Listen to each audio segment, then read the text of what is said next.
That's right. Woo!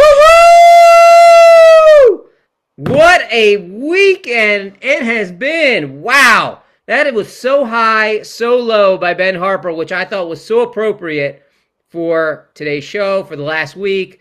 Rick James joining us. Sho'Nuff. We got all the all-stars. This is the all-star cast. Lev, we miss you. We wish you could be here. Rick James, I got to turn it over to you. You look a little like Rick James, but Sho'Nuff, come on, bring it. I forgot the champagne. I don't like to celebrate a man losing his job, but if a man deserved to lose his job more, it was Kevin Patullo. Let's pop some champagne for that man while he goes to Cancun with the rest of the team. Popping bottles. Is there any chance you'll stand up for us and just show us the whole outfit? Because we can only really see the shoulders. And it looks like that's all I got. Oh, all right. Yeah. I couldn't find the whole gi, so I just went with the shoulder piece and the hair and the glasses. Do you want to educate our very educated listening public? Just give them like a 30-second on Sho'Nuff. Absolutely. Sho'Nuff is I'm going to say, top 5 movie villain of all time. He can be found in The Last Dragon, probably one of the most quotable characters of all time. Rich and I are trying to hold it together, man. I may drop some Sho'Nuffisms on the show today. Please do. Please do. Man, I love it. Bringing levity to the sad, pathetic end that was the Eagles season. And I don't know how much we want to really dwell on that. But I'll leave it open to you boys. It was a disappointing end. And at the same time, it wasn't totally shocking either. Absolutely not. I read at 4:00 this morning, I found an article where Robert Saleh said, we knew what they were going to do on every third down. We knew what they were going to do on the last play of the game. There wasn't much guesswork. Can I add something to that? I read Robert Saleh said, we knew what they were going to do on that last play because they were doing the same thing in 2023. Are you kidding? Yes. That can't be right. The way they played, I think that's what it was. I think that's exactly what. But for you to be an offensive coordinator who doesn't catch bullets with his teeth, why would you pick 2023 to model your offense after? Of all years? Come on, man. I think this 2024 was out of your capabilities, maybe. I don't know, man. Rich, I know you got what is it? I can't read it. Quivering palm. It's my finishing move. 5 minutes in, the show's off the rails already. It's the best. To quote Dennis Green, we are who they thought who we thought they were, right? Yeah. Was anybody surprised? No. Raise your hand if you're surprised.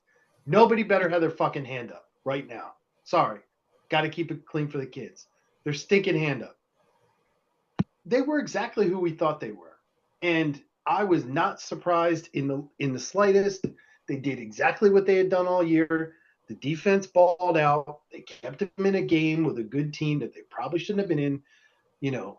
We got Mount Pleasant's JV team out there on offense, and we've got, the steel curtain on defense. So you got to score points. I'm not shocked. This is ridiculous. But allegedly, to double down on Pickleball losing his job, which, again, not upset about that. Apparently he was leaking anti-Hertz kind of propaganda to people in the media. So, I don't know whether this is just pile on. I don't know whether that's founded or not, but I'm with Barry. Today is kind of a day for celebration. It's a day for mourning, but it's also a day for celebration. Yeah. Right. I mean, it's like, are you? I mean, are you guys still in mourning, or have you moved on now? I I moved on. moved on before the playoffs started. Yeah. Yeah. I kind of feel like I do believe so. A couple things. I hear you with the defense balled out, but I think and this is not on the defense, but that last series when we really needed that stop, the defense couldn't provide that. Now Nolan Smith was held as we all saw that, but like they just went down the field, man, and it was like we just couldn't get off the field when we needed to. But yeah, I mean, you get like, look, this is like we said, this is not a surprise. This is not a shock. This is like consistent with what we knew. I was more on it. Funny enough, like I was more pissed off at Sirianni for several reasons. Because one, he could have made this change sooner. Two, uh, he like I felt like he should have made a Yes. change at some point. We're going to look back at this team. I mean, I'm telling you, I think we're going to look back on this team, and I think I may have said this in the thread, but we're going to look back at this team like they were the 2011 Phils, right? Like, was that the team where, and of course the big piece like tore up his AC or his Achilles, and so we really that was huge. But that team, that staff, that team was so loaded, and I think we're going to look back at this team and be like, how did we like? How do you give the keys to a Maserati to a guy who's a JV eighth grade football coach? Like, I I just like don't get it. I like the analogy. The only difference between the 2011 Phillies, they were the best team in baseball that year, and the Eagles were not the Yeah, best team in baseball. The analogy that I do like though is that that team was loaded, and in theory, this Eagles team has plenty of firepower on offense. We were running around like we're playing like uh, pin a tail on a donkey. Like we're just running around blindfolded. We didn't look like we knew what we were doing at all.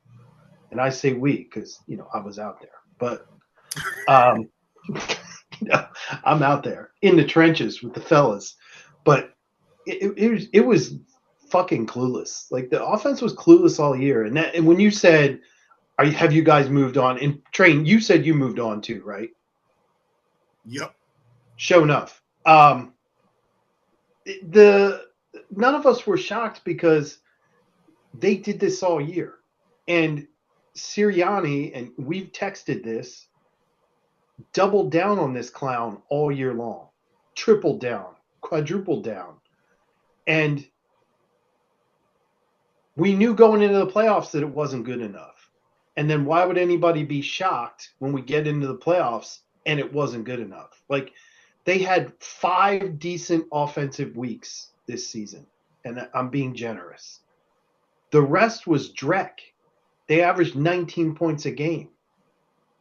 Like we weren't going to show up and then all of a sudden break out. I mean, that's what we were all hoping would happen, but we knew they weren't going to drop 40 because they've been averaging 19 points a game. That's fucking dreadful. That's terrible. Terrible.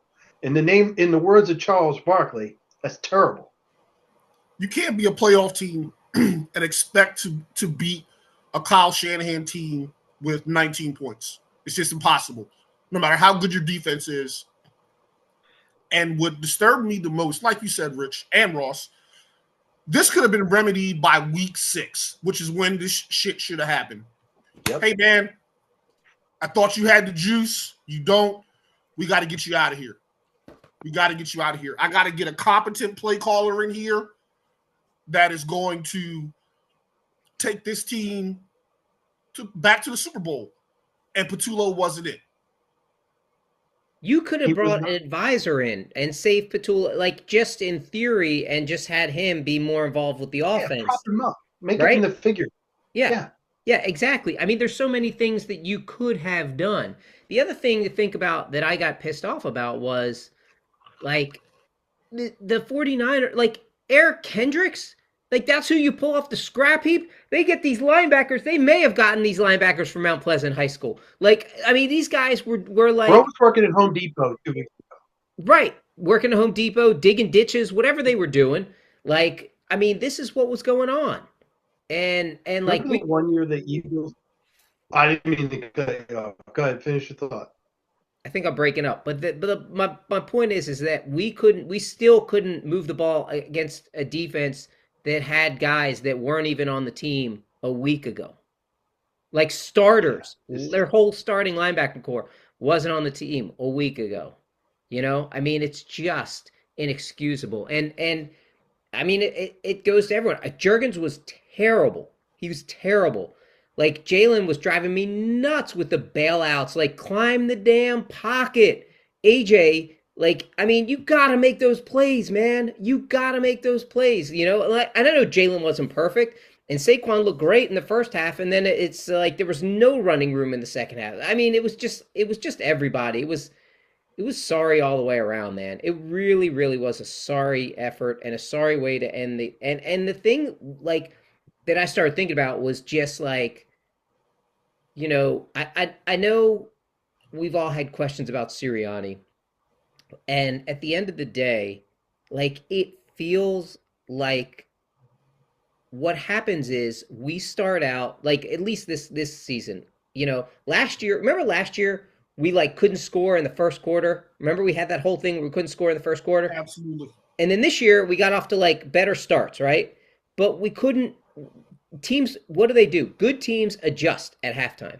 And we had no response for those adjustments and we would constantly poop our pants in the second half because we didn't know how to adjust.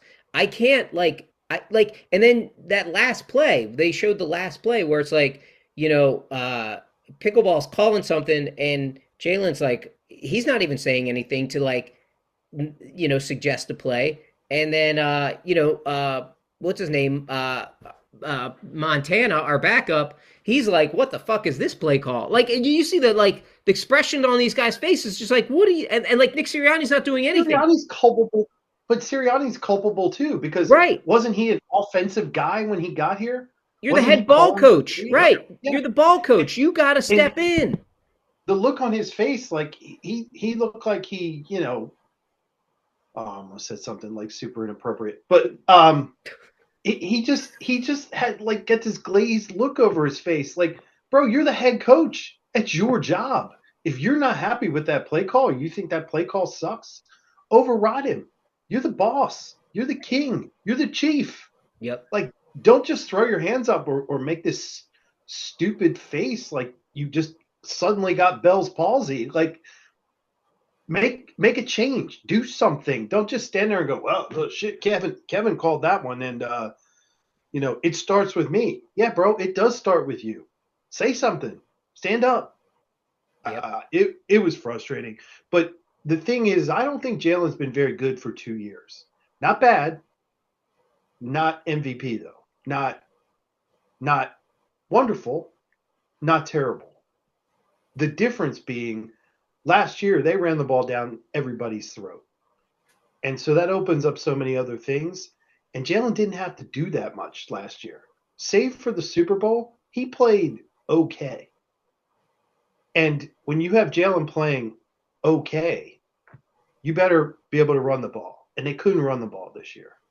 And there's a million reasons for that too. And I don't think the line was as good this year, but you know, when you don't have that one dominating part of the game, I think it intensifies the spotlight on Jalen. And I don't think he's going to shrink from it. But what I do think is that for 2 years, he's been a game manager and we needed him to be more than that. And he couldn't do it. I'm not saying he got any help, but he also couldn't elevate. Two things I noticed this whole season, and I said it Sunday night to Sam. When they break the huddle with 7 seconds left. Yeah. There's no time to read the D. They got to run whatever bullshit play Patullo called. There were no audibles called the whole season. How can you put your quarterback in that situation where you can't audible out of a play? Barry, they called a fucking timeout. I know, that was terrible. You can't do that. You called a timeout before you made that play. Because the thing is Jalen didn't hit Smitty on the third down play. Right. Smitty was wide open. Wide open. Wide open. Then you're like the 7, first and goal at the 7. And Jalen couldn't put it where Smitty could reach it. So that one's on Jalen. Yep. But if you're going to go for your best play, like it's 4th in my season, I agree with you, Train. Like, get him out of the huddle so you can audible. And if you don't, they ran out of time. They called timeout. And then, Ross, to your point, like they came up with 4 verts or whatever they're calling that play. I saw some other statistical breakdown that said they ran hitches like some ridiculous amount of plays, like 30 some odd % of the plays, where a normal NFL team would run 15%. The numbers might be off, but the premise applies. A normal NFL team is going to run that kind of route tree, 15% of the game. The Eagles ran it in this playoff game, freaking double what the league average would be. So you talk about being predictable, talk about being like the worst play call for like a zone look. In the zones, you got to fit between the zones. Like not everybody's just going to run a hitch in front of somebody who's got a quarter of the field. That doesn't seem to make much sense. Yep. Agreed. Quivering palm out. I don't agree with Quivering Palm in terms of the Jalen. I think Jalen's had ups and downs. Look, I see his inadequacies, and one of the challenges that I see with him is like, you remember when, I don't know if you guys remember this, but he was like, I want to be a triple threat quarterback. I want to be a pocket guy. I want to be able to run. And then mentally, I want to be able to break you down. It's great. But when he's not running, he's not a good enough pocket quarterback. And teams can just sit back on that. Like part of why Jalen is so effective is because of the threat of him running, and obviously he's made a concerted effort not to turn the ball over, which I think is great. But if you don't get out and run, I don't think he's a good enough quarterback. And certainly in that offensive scheme, whatever the hell they were running, whatever the heck they've been calling, it's a horrendous match. So, I don't know. I'm looking forward to, I'm so, if I have to see another fucking minute of the Nick Sirianni offense or some derivation of that, I'm out. I can't handle it anymore. We've seen it. It's a shit show. So I want a guy I'm not saying Mike McDaniel's the right guy because he runs a West Coast offense, and I don't know that Jalen's going to thrive in a West Coast offense. What I'm saying is I want a guy who has his own system that is different from this shit stew we've been watching for the past 3 years. And saved Kellen Moore when he came in and saved us with his offense. But I don't know. Those are my thoughts. I think it's going to be a very, very interesting offseason, just in terms of AJ, in terms of the offensive coordinator. Do you guys have any thoughts on any OCs that I was high as heck on Todd Monken, and then it sounds like he's going to join Harbaugh in New York, which I hate that because New York has some offensive weapons. But anyone that you guys like or don't like? Some of the names that have been bantied. Brian Dable. You like or don't like? Brian Dable. Like or don't like? Train, you like him? Me, I like Brian Dable because, one, he has experience with Jalen in the Alabama days. And 2, that first Giants game, they kicked our ass. Made him look like offensive genius.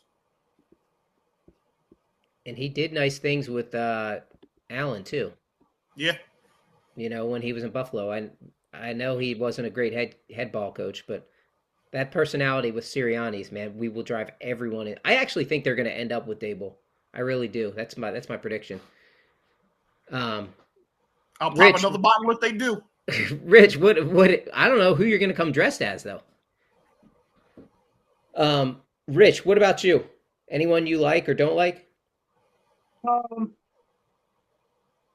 don't know if there's a specific name that I'm enamored with at this point.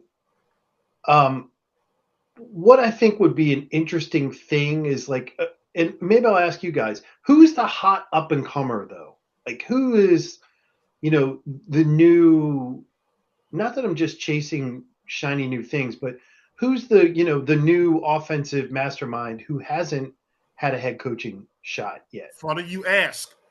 Everyone is clamoring for the Rams guy.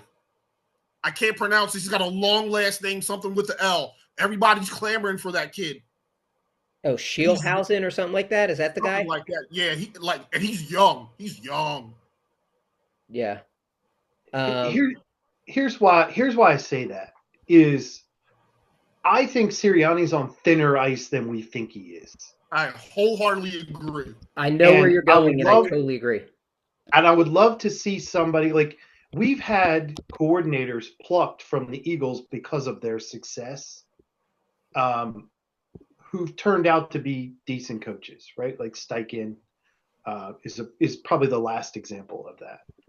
You've got guys like Gannon who've also failed, but I would love to see them be in a position where if they can hire this, kind of the next Sean McVay, where you get a chance to maybe keep him, elevate him to be the head coach if the Eagles don't do what they're supposed to do, or if the Sirianni act gets old.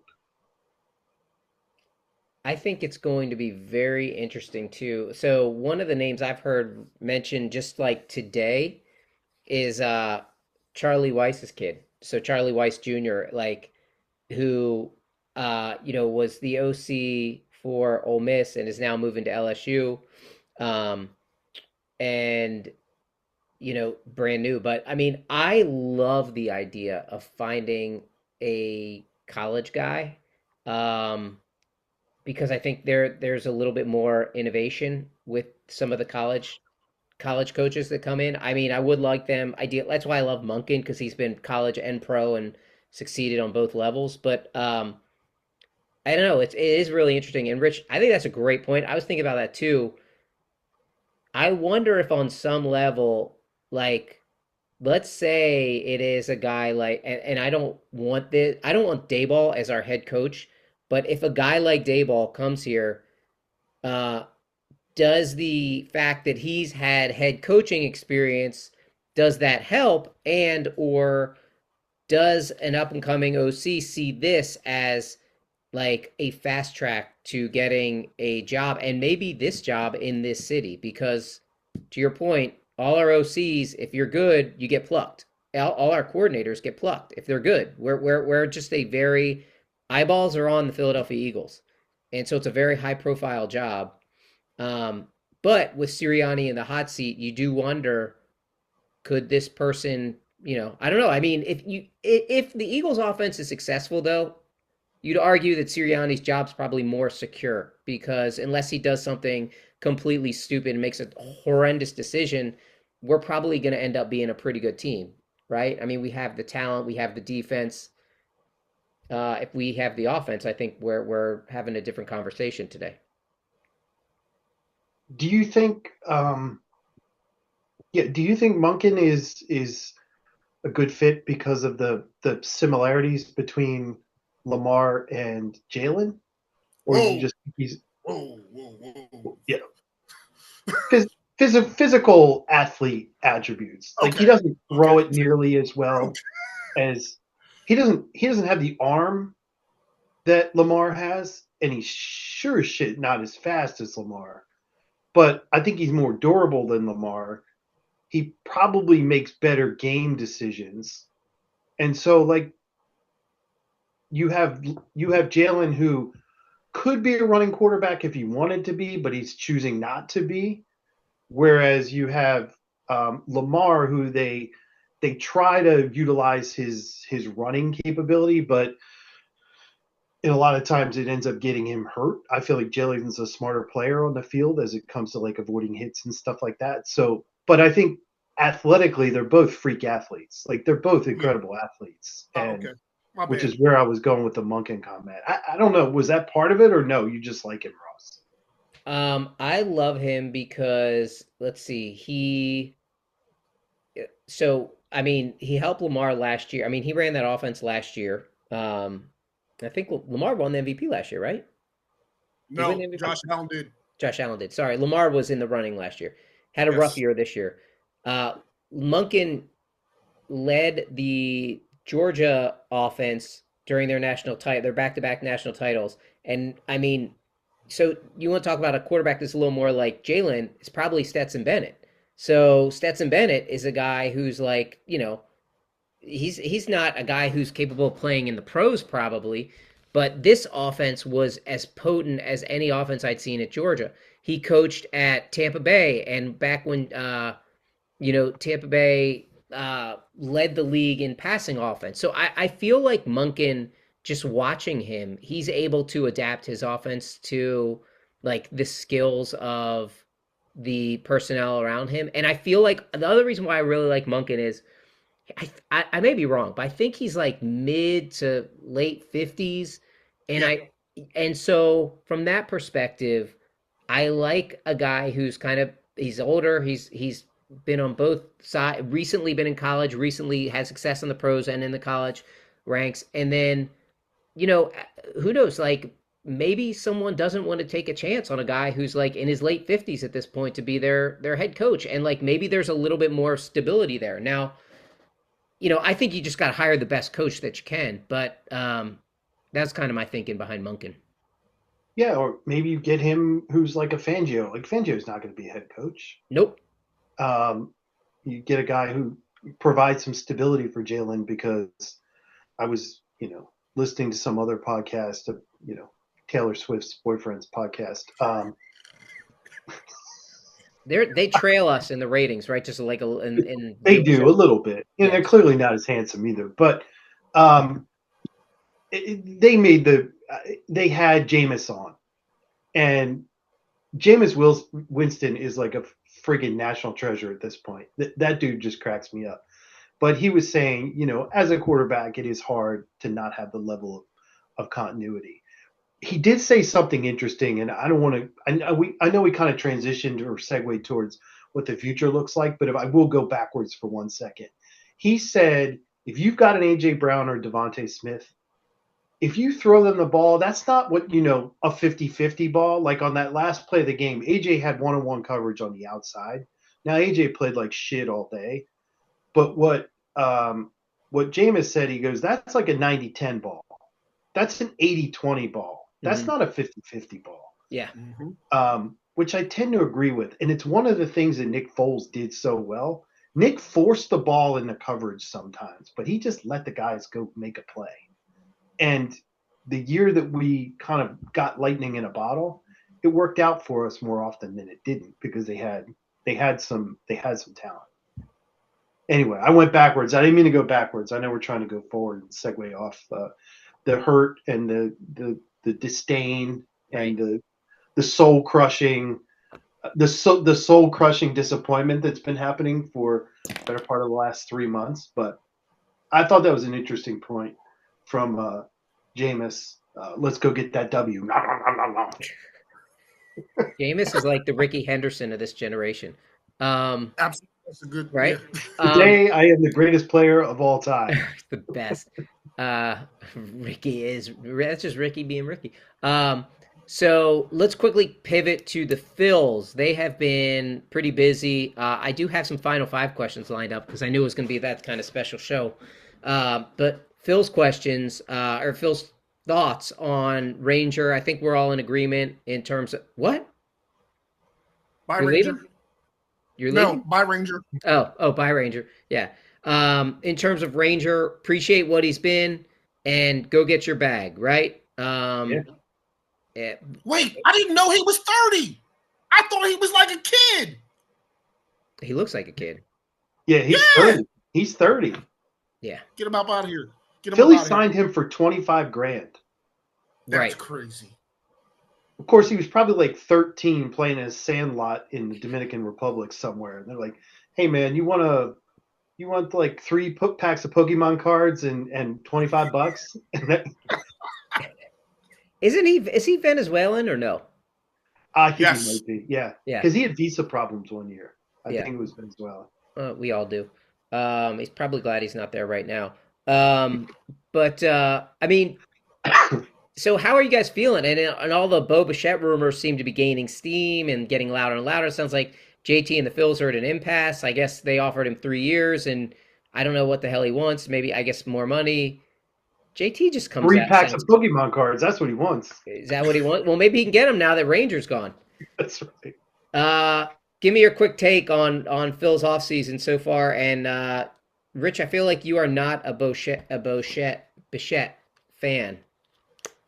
I'm a Bichette. fan. I think he's a hell of a player, and he's 27, going to be 28. Yep. But defensively, he's a butcher. It creates It creates problems for us. Signing him solves problems, but also creates problems from a where to play perspective. And I thought, in my opinion, Bregman or Marte are better fits for the Phillies. Now I know Marte is under contract and you'd have to trade for him, but his contract is very reasonable. He's got 5 years and $100 million left on his deal versus spending upwards of 250 or even three to get Bichette. To me, that doesn't seem like a good way to spend that money. And if you go and you make the trade, and I would trade Andrew Painter in a fucking heartbeat. I would trade him in a heartbeat. Andrew, love you. Nice knowing you. I think he's got control problems. I hope he turns into the ace that they think he's going to be, and his stuff is clearly incredible. And his strikeout rate is ridiculous, but he does have control issues, and everybody can hit 100 miles an hour. So, as we saw with Kerkering. But my opinion is that's not the best place to spend the money, and if they spend that much money on Bichette, it just creates other problems for them because they're already over the luxury tax for what now, the 5th year in a row. So Yikes. they're looking at a $58 million fine coming from MLB baseball for being over the luxury tax. So I got plenty of opinions on it. I think he'd be a great player, and I think he improves their offense, especially because he's right-handed. But I'd like to see him go in a different direction. But we'll see which way they go in. I'd still like to see them throw their hat in the ring for Frambler, Valdez for starting pitcher, or if they could pull off a deal with Arizona, I would love to see them get Marte and take a chance on the young pitcher. I can't remember his name off the top of my head, but he had like a 5.5 ERA last year. But his stuff is pretty sick, and he shut the Phillies down in the playoffs the year before. I know who you're talking about. Brandon Flatt, I think Yep. his name. So that's Brendan my Font. Brendan Font. Yeah. however you say it. Yeah, it's like PFLA, Yep. whatever. Yeah. Train, give it to us, man, before we it's gonna be like the final thoughts, not final five, but go for it. Share us what I'll you make got. it quick. I'm with Rich. I don't think spending another $300 million on a third player is going to fix our problems. I personally don't think he's going to sign here because the Dodgers are interested, the Yankees are interested, and their pockets are a lot deeper than ours. To me, I would sign here because I want to win. The Dodgers, I'd sign there because I want to win. The Yankees, they're a money grabs organization at this point. You're not winning. You're not winning if you're playing for the Yankees. I think they are overpaying players that are average at best. With a couple, I'm surprised the Phillies aren't in on Tucker too. Honestly, Yep. they need a right fielder. Yep. What did I hear? 50 million? Is that what the Mets offer? 50 million a year? Is that true? 3 years, 150. That is. I mean, I don't care because the term's so short, but like that's just like insane when you start to think about it. The shorter term, I don't care. I'd rather actually have a shorter term than have these like lifelong contracts that we do. The cap, just like football, just how Howie gambles on the cap going up every year. There's a new CBA coming for baseball. In It's going to go up. 27, right? Yeah, it's going to go up. The pool's going to go up. The competitive balance minimums are going to go up. Yeah. There's probably also going to be a lockout, right? Potentially. I think there's Yeah. always that. There's Yeah. always that. And of course they have to get Castellanos off the books, but no one's going to take him. I mean, you know, We have to be handing out some free lube or something to get rid of him. I'm telling you, lube and Pokemon cards, that might seal the deal. You think so? Get Charizard out there with a bottle of KY. Hell yeah. Now we're talking. That's what I'm talking about. All right, I was going to do Final Five, but maybe we just do freestyle. Freestyle too, because we don't have time to ask questions. So throw out a topic, someone. I mean, we just threw out Pokemons with running around with lube. I feel like this is pretty much all the way off the rails at this point. Pikachu, this is way gone. It's way gone. Listen, you got to be careful. If we say the P words too many times, Braylon's going to run in here and take over the rest of the show. Really? Listen. This is a PG-13 Sho'Nuff himself is going to show up. How's he? All right, when he's sparring, are you like kick the other kid's ass? Like how does that work? So right now it's instructional. So they teach them how to avoid hits. So they're learning how to dance on their feet, so to speak. Get him a body bag. Yeah. Listen, there's this kid, Archie. His dad and I were neighbors growing up. This kid, he is Sho'Nuff. That kid kicks. Like, you have, like, body armor on, and if he kicks, when he kicks another kid, they're like, I don't want to do this no more. Wow. You got to teach him a finishing move, like we're in Mortal Kombat, where they, like, rip his spine out. Yeah, listen, Archie's is the thunder kick, because he kicks a kid in the chest, it's 3 steps back, and they're like, yeah, you know what? Get me on the sideline. Get me on the sideline. Are they kicking boards at this age yet, or no? No. I didn't know, man. Yeah, with that, they're learning blocking moves and like double knife hands and. See, we out of time, Rich. We out of time. Let's go, KY, to the house. All right, Sho'Nuff, Quivering Palm. 1, 2, we out of here. See you guys.